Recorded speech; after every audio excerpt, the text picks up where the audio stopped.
Raman side में रुकाना।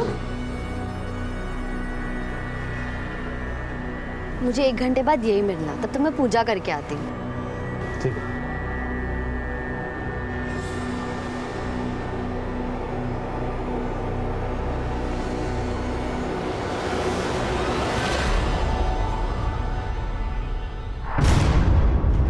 राधा, कहाँ रहती हो आजकल?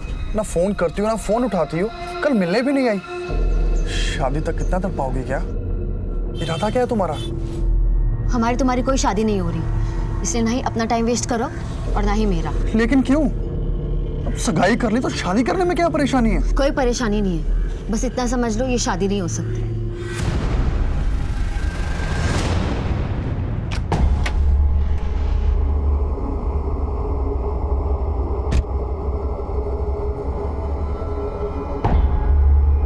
कहाँ से आ रही है सवारी? इसमें क्या है? सामान है कुछ मेरा।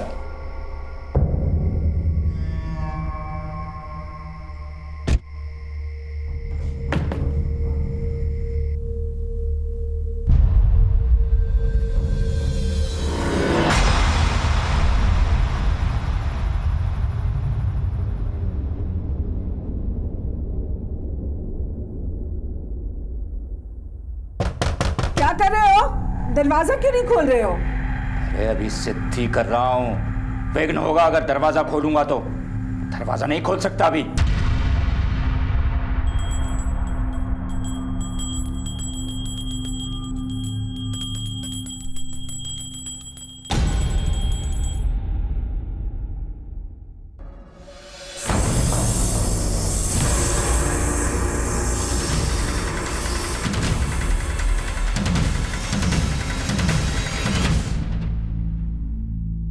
एक अच्छे पुलिस ऑफिसर की हमेशा यही कोशिश होती है कि वो केस को जल्द से जल्द सॉल्व करे। लेकिन कुछ एक केसेस ऐसे होते हैं जिनकी फाइल कभी क्लोज नहीं की जाती है, या तो उस इन्वेस्टिगेशन की दिशा बदल जाती है, इसलिए वो केस डेड एंड पे आ जाता है, या फिर उस केस को हैंडल करने वाला इन्वेस्टिगेटिव ऑफिसर किसी कारणवश उसका तबादला हो जाता है। हर थाने में ऐसे केसेस होते हैं और पुलिस वालों को ये केसेस याद भी रहते हैं, इसलिए देर सवेर कभी ना कभी ये केसेस सॉल्व भी हो जाते हैं। आज का केस भी कुछ ऐसा ही केस है जो 2 साल से अटका पड़ा था और दोबारा छानबीन करने पर यह केस इंडिया का एक अनोखा केस बन गया। फिर इस केस के खुलासे से अपराध को अंजाम देने के नए और नायाब तरीके सामने आए, जिसने हम पुलिस वालों को भी हैरत में डाल दिया।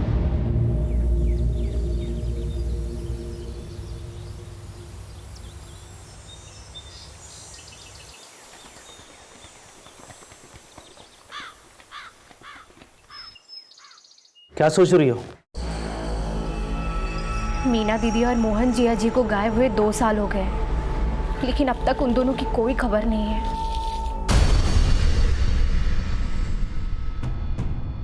अब 2 साल में कोई खबर नहीं आई तो अब क्या खाक आएगी? कहीं मर मुरा गए होंगे वो लोग।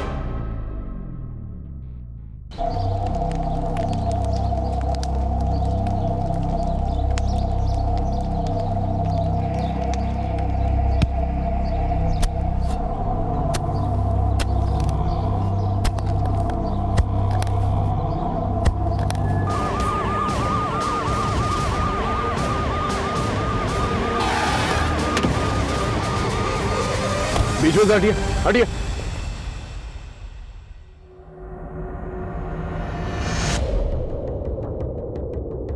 सर लगता है काफी समय हो गया है। सीना, कमर और खोपड़ी की हड्डियों के अलावा सारी हड्डियां गल चुकी हैं। स्केलेटन देखकर ये नहीं पता चल रहा है कि ये मर्द है या औरत, लेकिन स्कल क्रैक्ड है। हो सकता है इनकी मौत सर पे चोट लगने की वजह से हुई हो। एक काम करो, फॉरेंसिक के लिए भेजो, पता चल जाएगा ये मर्द है या औरत।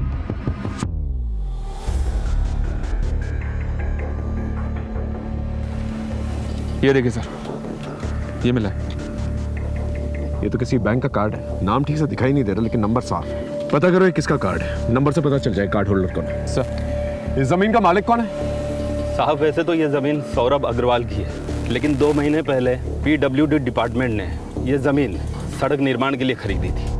अब देखिए ना, आज ही से सड़क का काम शुरू हुआ और आज ही ये दोषी से मिली है। इस पूरी जमीन की खुदाई करवा, देखो क्या निकल कर आता है। और ये क्या नाम बताया इसका? सौरभ अग्रवाल। सौरभ अग्रवाल को पूछताछ के लिए मिलो। सर।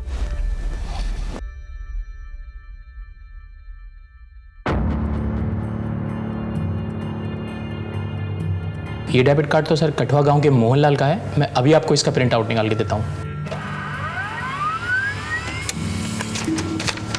सर ये रही उसकी फ़ोटो और कम्युनिकेशन डिटेल्स। साहब जैसे ही थाने से फ़ोन आया मैं दौड़ा चला आया। मुझे कुछ नहीं मालूम साहब। वैसे ही मैं शहर में नौकरी करता हूँ, मेरा यहाँ आना जाना बहुत कम होता है साहब। आपकी ज़मीन पे 2 अवशेष मिले, आपको इसके बारे में कुछ नहीं मालूम? नहीं साहब, मुझे इस बारे में कुछ भी नहीं मालूम। ठीक है, आप जा सकते हैं, लेकिन दोबारा ज़रूरत पड़ने पर आपको बुलाएंगे। ओके जी सर। प्लीज़। सर। हाँ तो सर हमें खेतों में स्केलेटन्स के साथ जो डेबिट कार्ड मिला था, ये रही उस डेबिट कार्ड की डिटेल्स। मोहनलाल? ये वही मोहनलाल है जो अपनी पत्नी मीना लाल और बेटी राधा लाल के साथ गायब हो गया था। गाँव वालों ने इसके खिलाफ लूटपाट और चोरी का केस भी दर्ज किया था। ये रही उस केस की फाइल। रंजन सर ने इस केस की तफ्तीश भी की थी, लेकिन उन्हें कोई लीड नहीं मिली थी। उस जमीन पर कुछ और डेड बॉडीज मिले? नहीं सर, पूरी जमीन की खुदाई करवाई पर कुछ नहीं मिला। ठीक है, हॉस्पिटल अथॉरिटी से रिक्वेस्ट करो कि वो डीएनए रिपोर्ट जल्द से जल्द पेश करें, ताकि हम पता लगा सकें ये स्केलेटन्स किसके हैं और ये तीसरा इंसान कौन है जो गायब है। ये मरने वाली की बहन गायत्री अवस्थी, उससे मिसिंग कंप्लेंट भी लिखवाई थी। जी हाँ सर, गायत्री इसी गांव में मोहनलाल के घर से थोड़ी ही दूरी पर रहती है। ठीक है, इस गायत्री अवस्थी को थाने बुलवाओ पूछताछ करने के लिए। सर।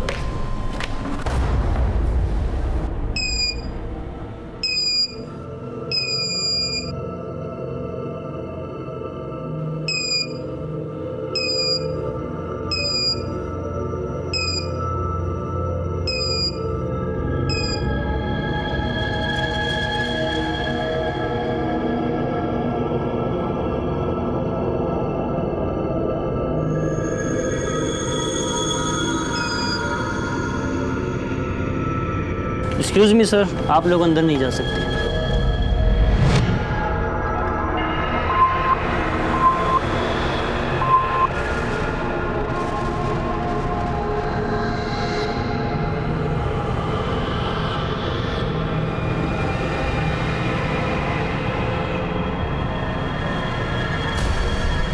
ये मरने वाली की बहन गायत्री अवस्थी, उससे मिसिंग कंप्लेंट भी लिखवाई थी। जी हाँ सर, गायत्री इसी गांव में मोहनलाल के घर से थोड़ी ही दूरी पर रहती है। इस गायत्री अवस्थी को थाने बुलवाओ पूछताछ करने के लिए।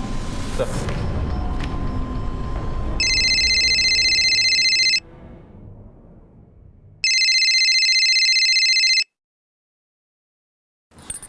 हेलो जी, मैं गायत्री अवस्थी बात कर रही हूँ। जी क्या? साहब, जीजा जी बहुत नेक इंसान थे, पर समय के फेर ने सब बर्बाद कर दिया।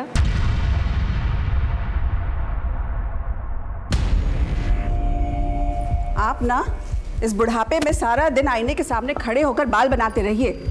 राधा की शादी की चिंता है कि नहीं आपको? लड़की वाले हम हैं, इधर लड़के वालों के फोन पे फोन आ रहे हैं तारीख तय करने के लिए। तारीख उरीख तय करना है कि इस लड़की को भी हाथ से जाने दे। देखो, उन्हें शादी की तारीख तय करने की चिंता नहीं है, उन्हें है दान दहेज की चिंता। हाँ तो दान दहेज तो देना ही होगा। अरे रीति रिवाज है, पर आपकी करतूतों की वजह से ना आपने सारे दरवाजे बंद कर दिए। अरे कोई दरवाजे बंद नहीं हुए, बेकार की बात है। उसके बाद ये कर्जे वाले दिन, ये खराब दिन, इनसे हमें हमेशा के लिए छुटकारा मिल जाएगा। आप दोनों बाप बेटी के चेहरे पर ना थोड़ी भी परेशानी नहीं है। इधर बाप है कि ख्याली पुलाव पका रहा है, और उधर बेटी सारा दिन मंदिरों के चक्कर काटती रहती है। अरे तुमको अपनी शादी की चिंता उनता है कि नहीं? माँ, मेरी शादी की चिंता करने की कोई ज़रूरत नहीं है आपको। आप जगन को मना कर दो, मुझे भी शादी नहीं करनी है। हे भगवान! अरे बेटा ऐसी बात नहीं करते हैं। अब भगवान मालिक है, जो करेंगे अच्छा करेंगे। अच्छा ठीक है, तुम पहले ना कुछ खा लो, फिर हम राजेंद्र यादव के यहाँ चलते हैं। सुधिया बता रही थी कि उनके यहाँ कढ़ाई का खूब सारा काम आया है, तो हम दोनों माँ बेटी मिलकर कर लेंगे, अच्छा पैसा कमा लेंगे।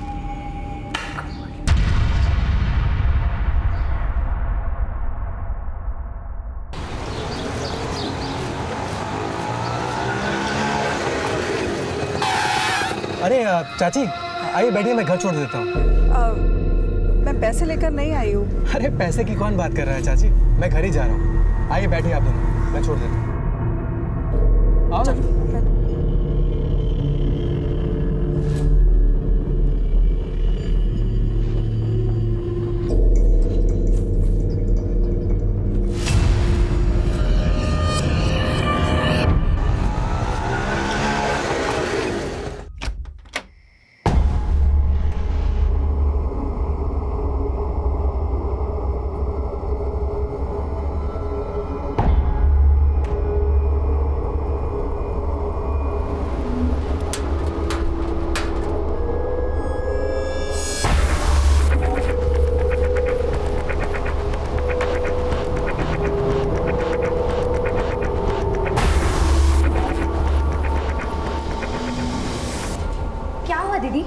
इतनी रात को क्यों बुलाया? गायत्री देख ना, तेरे जीजा जी सांप और नागमणि से बातें कर रहे हैं। जय हो नाग देवता, जय हो। पर ये सब क्यों कर रहे हैं दीदी? उनकी ये अतरंगी कामना मुझे कुछ समझ में नहीं आ रहा है, वो क्या चाह रहे हैं।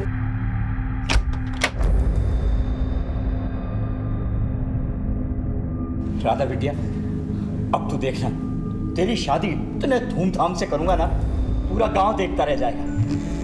और गायत्री, बस 11 दिन की बात है, उसके बाद मैं तेरी और अशोक की किस्मत बदल के रख दूंगा। तू देखना तेरे जीजा जी क्या करते हैं तेरे लिए। तो क्या हमारा 15 लाख का कर्जा भी उतर जाएगा? अरे 15 लाख का कर्जा तो उतर ही जाएगा, हमारी तिजोरी भी भरी रहेगी।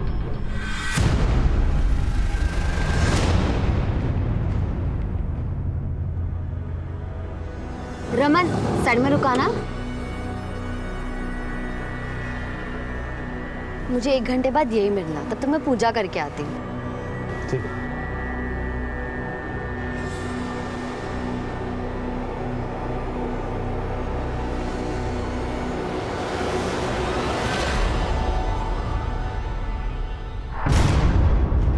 राधा, कहाँ रहती हो आजकल? ना फोन करती हो ना फोन उठाती हो, कल मिलने भी नहीं आई। शादी तक कितना तक पाओगी क्या? इरादा क्या है तुम्हारा? हमारी तुम्हारी कोई शादी नहीं हो रही, इसलिए ना ही अपना टाइम वेस्ट करो और ना ही मेरा। लेकिन क्यों? अब सगाई कर ली तो शादी करने में क्या परेशानी है? कोई परेशानी नहीं है, बस इतना समझ लो ये शादी नहीं हो सकती।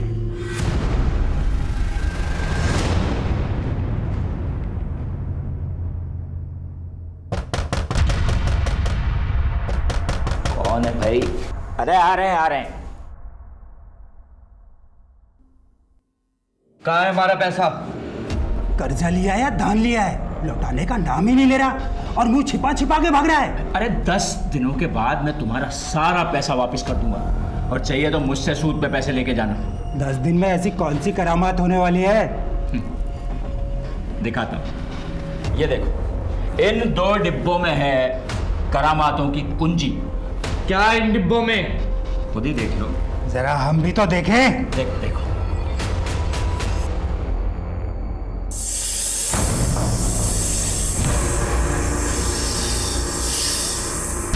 अचानक से सब कुछ बर्बाद हो गया साहब। मीना दीदी, जीजा जी, राधा तीनों गायब हो गए। ना राधा का ब्याह हुआ और ना ही उनका कर्जा चुका, और बदनामी हुई सो अलग। और 2 साल बाद उनकी लाश। ये लीजिए पानी।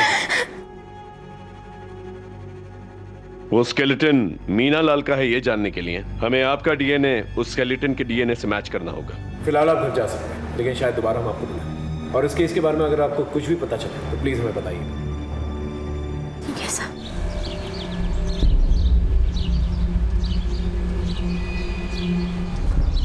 चल आज के लिए इतना ही, अब निकाल मेरे पैसे। लेकिन कल प्लीज यार नई वीडियो लाना। लेकिन कल 30 रुपए लगेगा, बोल देता हूँ। ये काली चाय? दूध नहीं है घर में, चीनी और पत्ती भी पड़ोसियों से मांग कर लाई हूँ। कुछ करो जगत। अरे कम से कम नौकरी ही चेंज कर लो, कितने पढ़े लिखे हो तुम। अरे उषा, ऐसे बीच में ये नौकरी नहीं छोड़ सकता। पता है बॉस ने सैलरी रोक रखी है मेरी। तो कब देगा सैलरी? तुम मुझे अपने भाइयों से भी मदद नहीं लेने देते। अरे उनसे मदद लेके मरना है क्या मुझे? हमारी लव मैरिज हुई है, तुम्हारे सारे भाई मुझसे खार खाए हुए बैठे हैं, कभी भी बदला ले सकते हैं हमसे। तो बताओ अब मैं क्या करूं? गर्व को भी स्कूल नहीं भेज रही हूँ। स्कूल वाले बार बार फीस मांगकर उससे सारे बच्चों के सामने टॉर्चर करते हैं। देखो मैं बात करता हूँ बॉस से, अगर सैलरी मिल जाए तो थोड़ी राहत हो जाएगी। मम्मी भूख लग रही है, जल्दी खाना दो।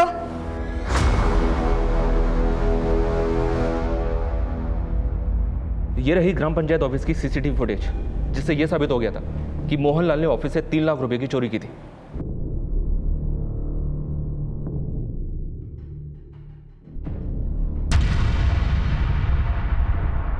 चोरी के अलावा और कोई कंप्लेंट है? जी सर, उसने गजेंद्र सिंह उर्फ गज्जू और सत्येंद्र सिंह उर्फ सत्तू से भी 1-1 लाख रुपए उधार लिए थे। ये गजेंद्र सिंह और सत्येंद्र सिंह, ये वही लोग हैं ना जिनकी मौत 2 साल पहले हुई थी मोहनलाल के घर पे सांप के काटने की वजह से? जी सर।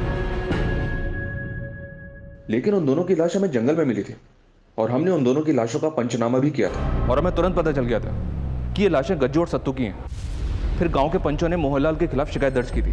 हम इंक्वायरी के लिए मोहनलाल के घर पहुंचे तो वहां ताला लगा हुआ था। फिर हमें पता चला कि उसने गज्जू और सत्तू से 1-1 लाख रुपए ब्याज पे उधार लिए थे। और उसी वक्त मोहनलाल अपनी बीवी मीना लाल और बेटी राधा लाल के साथ फरार बचे। Right sir. और आज 2 साल बाद हमें स्केलेटन मिले हैं, जिसके साथ हमें मोहनलाल का डेबिट कार्ड मिला है। अगर ये मान कि एक लाश मोहनलाल की, तो ये दूसरी लाश किसकी है? माया बेटी दोनों में से किसी एक की होनी चाहिए। हो सकता है एक लाश अगर माँ की है तो बेटी गायब है, और अगर एक लाश बेटी की है तो माँ गायब है। या फिर हो सकता है कि माँ बेटी दोनों गायब हों, ये लाश किसी और की। या फिर ये भी हो सकता है कि माँ बेटी को कहीं और पे मारा गया। सवाल कहीं है, देखते हैं जवाब क्या मिलता है। एक बार डीएनए रिपोर्ट्स आ जाएंगी ना, सब कुछ साफ हो जाएगा। तुम्हें देख के कौन कहेगा कि तुम एक क्वालिफाइड मैकेनिकल इंजीनियर हो? 3 महीने से एक ही प्रोजेक्ट पे काम कर रहे हो। तुम्हें पता है ना कि हमारी company project to project basis पे ही पेमेंट करती है। Yes sir. अगर तुम्हें पैसे चाहिए तो प्रोजेक्ट पूरा करो, quick. No result no pay, do you understand? Okay sir. Now get back to your work right now.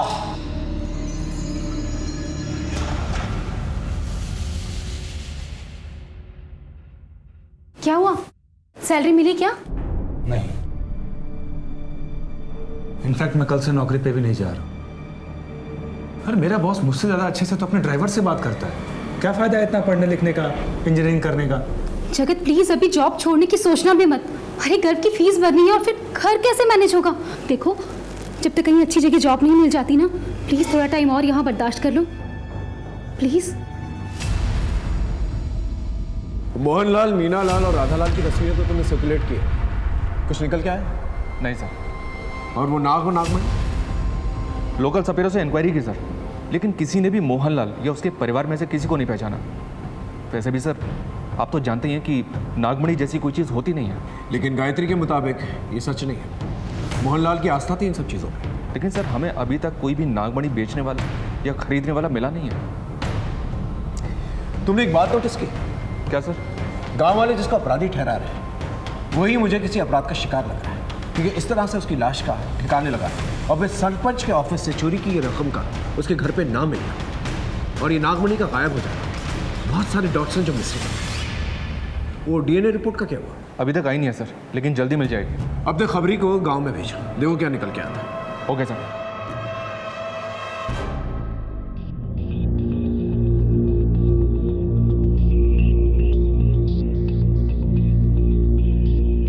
नमस्ते साहब, मैं आप लोगों को एक बात तो बताना ही भूल गई। राधा एक दिन मेरे घर पर आई थी अकेली। मुझे बताना, शायद मैं तेरी कुछ मदद कर पाऊँ। मौसी, आप मेरी कसम खाओ कि आप ये बात किसी को नहीं बोलोगे। मैं तेरी कसम खाती हूँ, किसी से कुछ नहीं कहूँगी। पर बता बात क्या है? मौसी, मैं पेट से हूँ। क्या? ये क्या कह रही है तू? बाप कौन है इसका? जगन?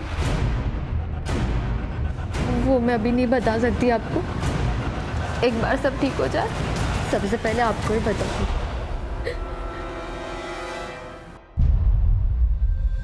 दीदी, आपका भाई?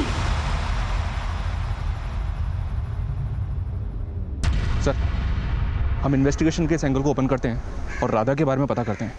आपको क्या लगता है राधा अपनी मर्जी से प्रेग्नेंट हुई थी? या उसके साथ जबरदस्ती की गई थी? साहब अगर ज़बरदस्ती नहीं होती तो वो रोती क्यों? मुझे तो यकीन है ये काम उस लिच्चड़ मनोज मिश्रा ने ही किया होगा। जीजा जी ने उससे पैसा उधार लिया था।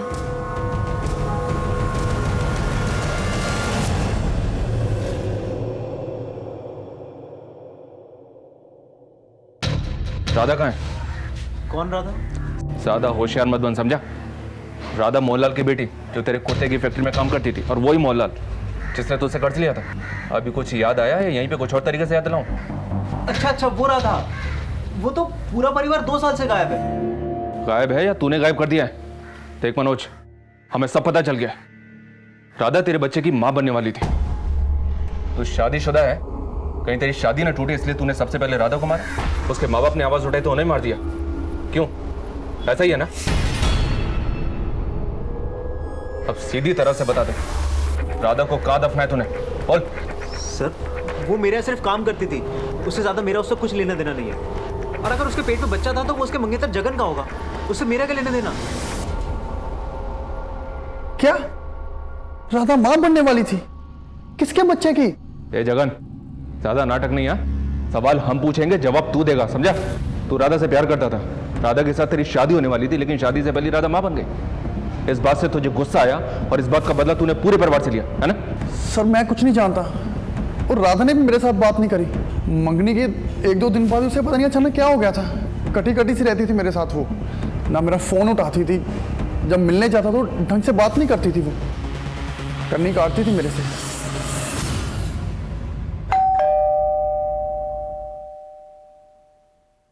ये लो 1000 रुपए। रुको, कहाँ से लाई ये पैसे? अपने कान के बुंदे बेच कर लाई हूं। मैं गर्व का फ्यूचर ऐसे बर्बाद होते हुए नहीं देख सकती, और उसे पढ़ने के लिए भी नहीं बोल सकती। पता नहीं पूरा दिन कहाँ घूमता फिरता है। अब आप जाओ और उसकी स्कूल की फीस भर दो। अरे अब जाओ ना।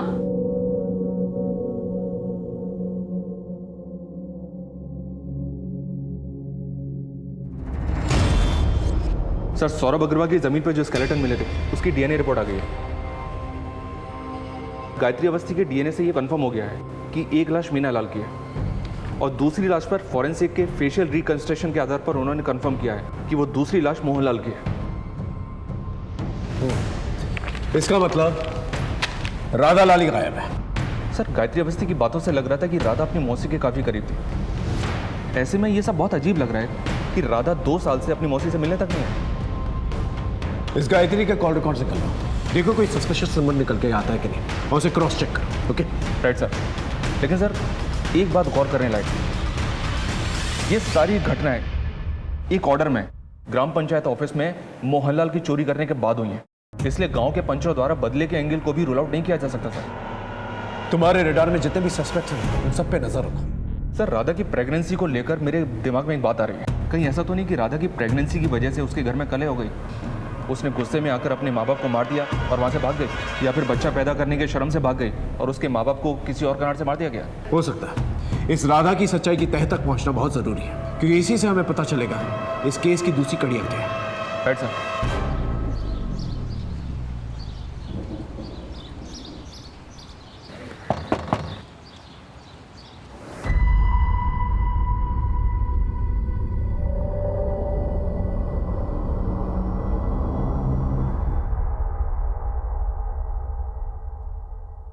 स्कूल वाले मांग रहे हैं 1000 रुपए में।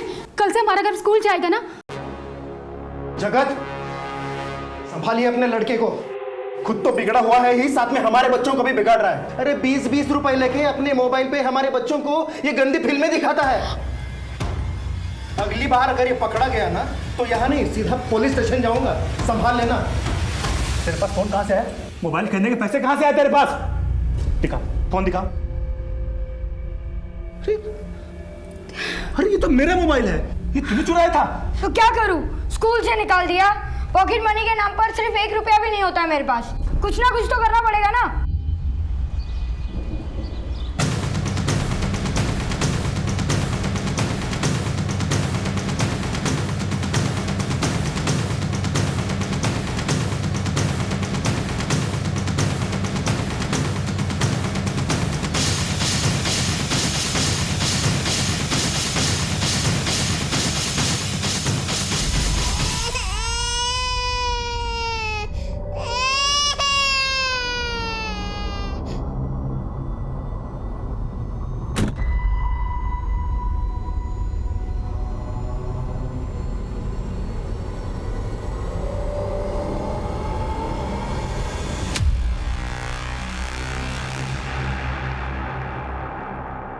बच्चे का ठीक से देखभाल किया करो।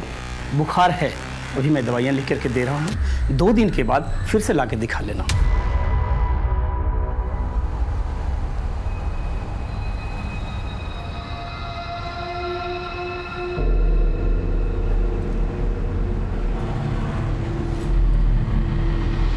सुनो,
सर ब्लास्ट हुआ है, 2 लोग मारे गए और 2 लोग घायल हैं। बॉडीज को हॉस्पिटल भेज दिया गया है और फॉरेंसिक टीम को इन्फॉर्म कर दिया, कभी भी आते हो।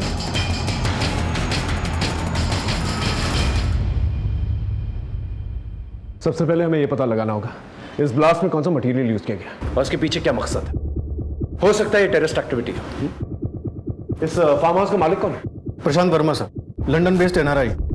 यहाँ एक सिक्योरिटी गार्ड परमानेंट जॉब करता था जो यहीं रहता था। फिलहाल वो फरार है।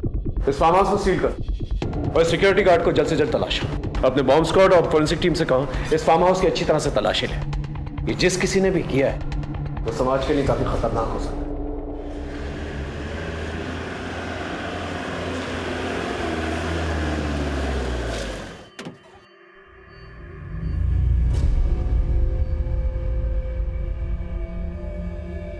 Hello sir. दीपक, हरीश। चलिए सर, पहले प्रेजेंटेशन देख लीजिए, उसके बाद देखते हैं क्या करना है।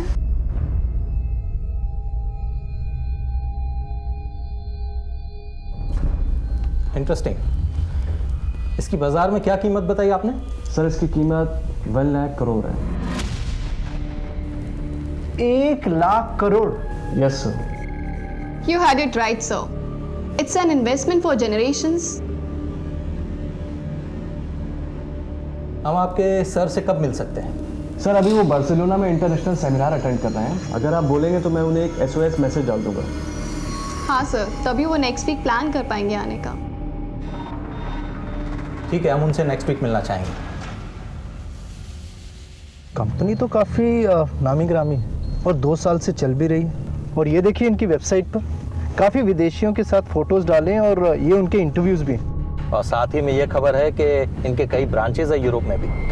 मुझे तो सब कुछ ऑथेंटिक लग रहा है। क्या कहता है फिर? डील लॉक कर क्या? सर फार्म हाउस ब्लास्ट में मरने वाले लोगों की शिनाख्त हो गई। एक का नाम है सुशील कपूर और एक अर्जुन चैटर्जी।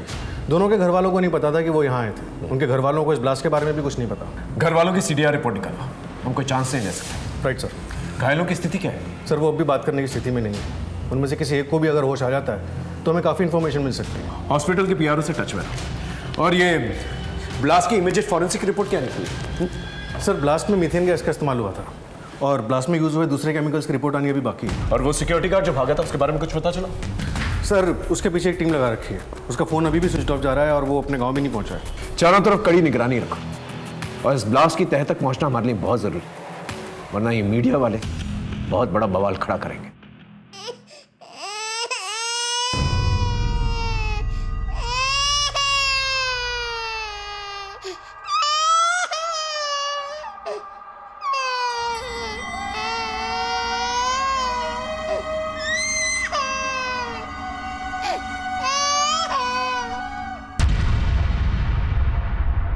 बेटा तेरे इन आंसुओं का जिम्मेदार मैं हूं। मैं मानता हूं कि न तो मैं अच्छा बाप बन पाया और न अच्छा पति। कैसी बातें कर रहे हैं आज आप? सच ही तो कह रहा हूं। पर राधा बेटा, अब नहीं। मैं तुम दोनों की आंखों में कभी आंसू नहीं आने दूंगा। वादा करता हूं। तुम लोगों ने मेरी वजह से बहुत भुगता है, बहुत झेला है, पर अब नहीं। तू मेरे लिए बस इतना कर, एक बार हंस दे अपने पापा के लिए, जैसे बचपन में हंसती थी। हंस दे।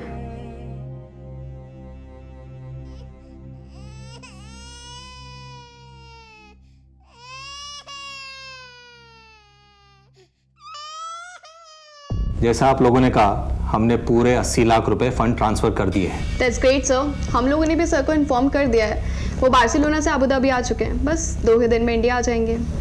तब तक हम कॉन्ट्रेक्चुअल एंड लीगल फॉर्मेलिटीज कर लेते हैं, ताकि जब सर आए तो पेपर वर्क स्मूथ हो जाए। That's great.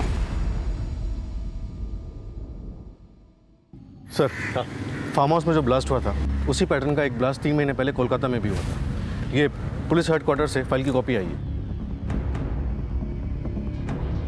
ये तो काफी शॉकिंग है। क्या हुआ सर? रेडियो एक्टिव ब्लास्ट में जो कंपनी इन्वॉल्व है, उसके बोर्ड ऑफ डायरेक्टर्स में ये जो नाम और ये तस्वीर, ये तो वही शख्स है जिसका केस मैं कटवा में सॉल्व नहीं कर पाया था। सर, मोहनलाल। ताज्जुब की बात यह है कि ये 2 साल पहले मर चुका है और ये वेबसाइट 2 साल के बाद बनाई गई है। और जिस मोहनलाल को मैं जानता हूँ, वो एक सीधा साधा गांव का आदमी है। वो गांव से कभी शहर गया ही नहीं, तो उसे रेडियो एक्टिविटी और न्यूक्लियर साइंस के बारे में क्या पता हो? सर, जाहिर सी बात है, मोहनलाल के नाम का इस्तेमाल करके कोई नाजायज फायदा उठा रहा है। ये जो कोई भी शख्स है, इसके बारे में जल्द से जल्द हमें पता करना होगा। एक काम करो, कठवा गांव जाकर अपने खबरी नेटवर्क को एक्टिवेट करो। पता करो कि कौन है जो बार बार गांव से दिल्ली जाता है। Right sir. और अब ये एक सीक्रेट मिशन की तरह होना चाहिए। कानो कान किसी को खबर नहीं होनी चाहिए। हो सके तो विजिलेंस डिपार्टमेंट की मदद। इन कल्प्रिट्स को जल्द से जल्द दबोचना होगा। Okay? Right sir.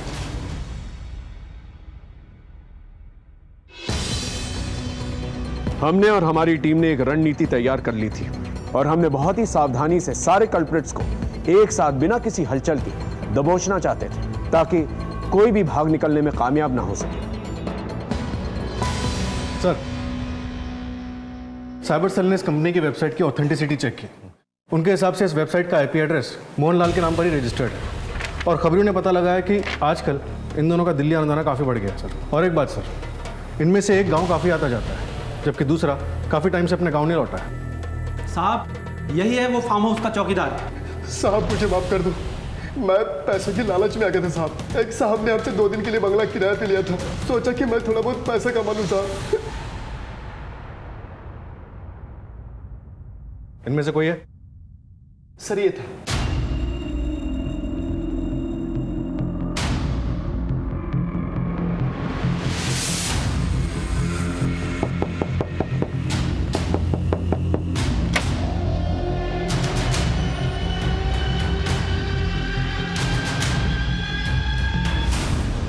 Sir, headquarter से इन लोगों के कारनामों की एक और लिस्ट आई है। इन्होंने गोरखपुर में दीवार और कपड़े के आर पार देखने वाले चश्मे को बेचकर 5 करोड़ की ठगी की।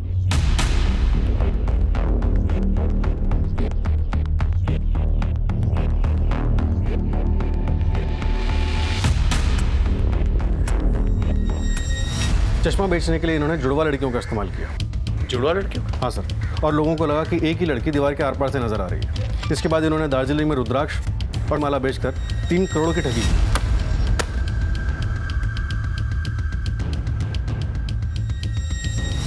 और कोलकाता और दिल्ली के रेडियो एक्टिव ब्लास्ट के बारे में तो हम जानते ही हैं। हमारे यहाँ 4 लोग मारे गए, वहाँ 2 लोग मरते मरते बचे। समझ में नहीं आ रहा कि ये माजरा है क्या।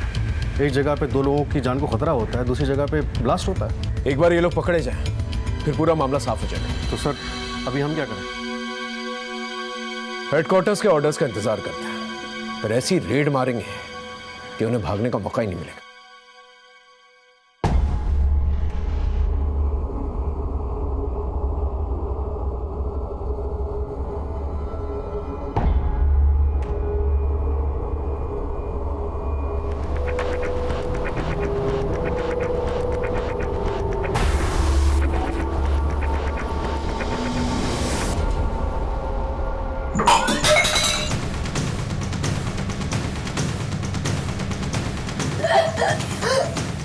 सर, ये रही हेडक्वार्टर से order sheet.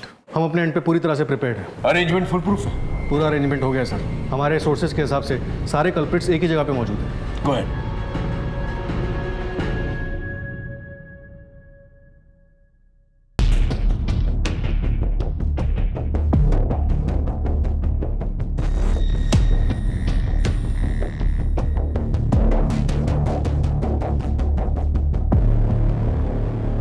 Hi, Deepak. Jagat. Harish. Please come.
हिलना नहीं, बस हिलना नहीं। डालो सबको अंदर। चल चल ऐसे, चल चल, चलिए चलिए, चलो चलो चलो।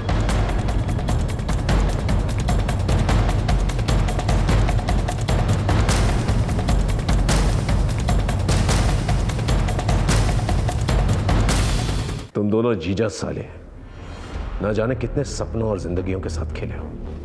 बेटे को दिल्ली के एनडीएमसी स्कूल में पढ़ाने की औकात नहीं है और आज वो बर्मिंघम के रॉयल स्कूल में पढ़ रहा है। वाह, एक ऑटो रिक्शा चलाने वाला, एयरप्लेन चलाने की ट्रेनिंग लेने वाला है। तुम दोनों ने जो 2 सालों में किया है ना, वो एक हार्वर्ड ग्रेजुएट 10 सालों में ना कर पाए।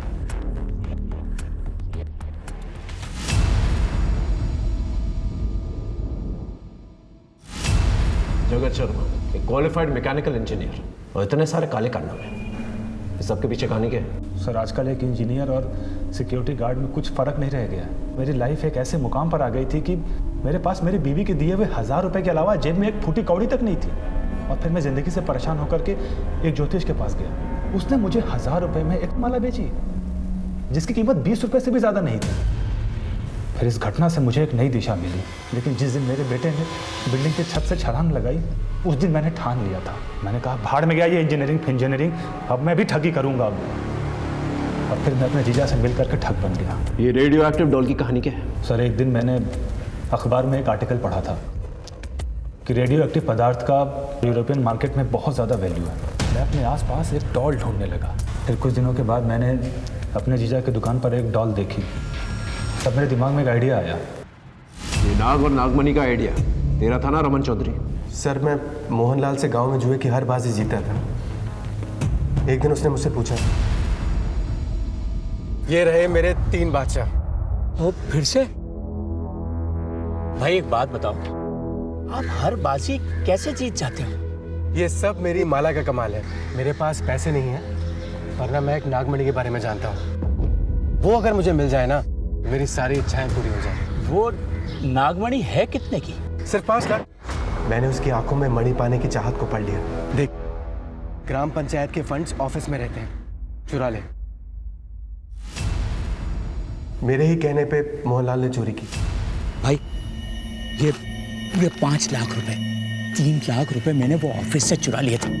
1 लाख रुपया मैंने सत्तू और गज्जू से ब्याज पे ले लिया। काम तो हो जाएगा ना भाई? ये लो, इससे तुम्हारी सारी इच्छाओं की पूर्ति होगी। मुझे पता था कि कोई चमत्कार नहीं होने वाला। मुझे तो लगा था कि एक दिन सांप खुद उन्हें डस लेगा और उसी के साथ सारे किस्से कहानियां खत्म हो जाएंगी, मगर गज्जू और सत्तू की मौत ने सब गड़बड़ कर दी। सांप सत्तू और गज्जू को काटने के बाद गायब हो गया। फिर दोनों पति पत्नी मुझसे मिलने आए। साले धोखेबाज, निकाल मेरे पैसे। कैसे पैसे? चल निकल यहाँ से, नहीं तो पुलिस में दे दूंगा। तुम्हारे कारण सत्तू और गज्जू की मौत हुई और तुम्ही ने गांव में चोरी भी की। पंचों ने तुम्हारे खिलाफ पुलिस में कंप्लेन भी करवा दी है। किसी को पता ना चले इसलिए मैंने लाशों को किसी सुनसान जगह पे गाड़ दिया। जमीन की खुदाई हुई, वहाँ पर मोहन और मीना के स्केलेटन्स मिले। ये राधा को कैसे फंसाया? मैंने राधा को एक झूठी कहानी सुनाई। गांव वालों ने तुम्हारे माँ बाप को मार दिया है। क्या? और वो तुम्हें भी कभी भी मार सकते हैं। देखो राधा, इससे पहले कि वो तुम तक पहुंचे, तुम भाग चलो मेरे साथ। चलो ना, चलो। मैं उसका ख्याल रखता था और उसके बदले में उसका इस्तेमाल करता था। राधा कहाँ है?